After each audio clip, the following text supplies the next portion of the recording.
Hi everyone. So this is really exciting. I have been meaning to do this for so long.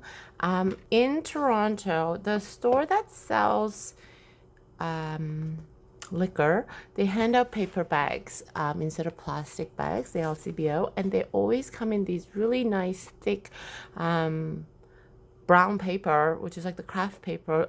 I feel like it's better than the ones that, almost as good as the one they sell at Michael's, if not better. And I've made so many journals with them, and I love writing on them, and I love working with it.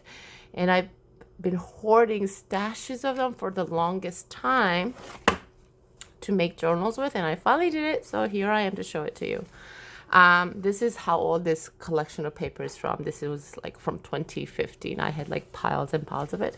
And it's funny because they used to make this beautiful, foliage design on the cover, and then they recently switched to very simplistic one like this. So I'm glad I got going through it and kept some of these from 100 years ago. So here is the front. I used a, I guess this is a crisscross stitching. It's a variation of what they call a long stitch, and it's probably my favorite because it's really easy to do, and you can bind quickly. So, again, so this is what it looks like on the inside.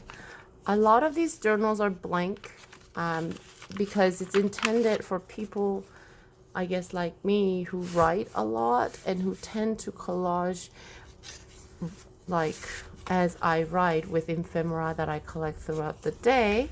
So for myself, it's nice to have blank pages to work with. But I do love having tuck spots, so I have a lot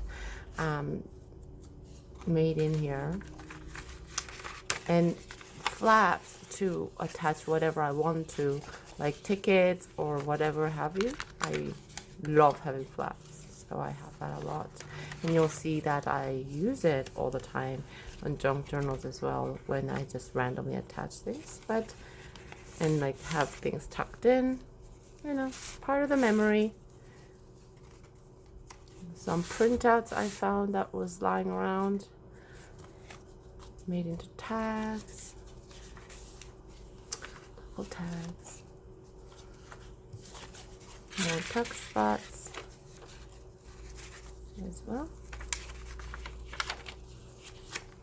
I do really like this like green color that they've got, green design with the foliage, but it's too bad that that's done. So I guess this is now vintage. So yeah, they're all thick paper, and writing on them is really nice. I love the sound that the pen tip makes on these pages.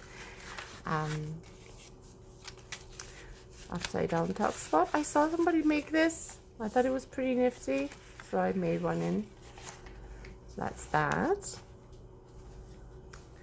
And then I still had so much, so I made a second one.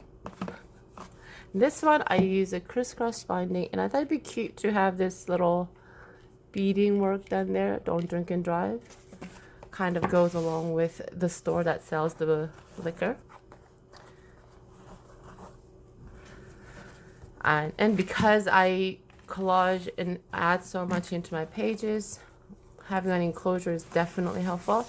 I am debating on whether to glue this or not, to have a little secret spot. I had glued onto it and it was nice, but then I wanted to see what it looks like without it, and this is just receipts from it. I think I will leave it glued on there. There's some pockets, lots and lots of journaling spots on this one. Minor stenciling that you could barely see, so you don't even have to pay mind to them. If oh, this is another flap too. If you don't like having stencils done, just minimal stamping. So many pages. I love doily pockets. Holds everything. I love the way the coffee stain look is. This looks really nice, yes.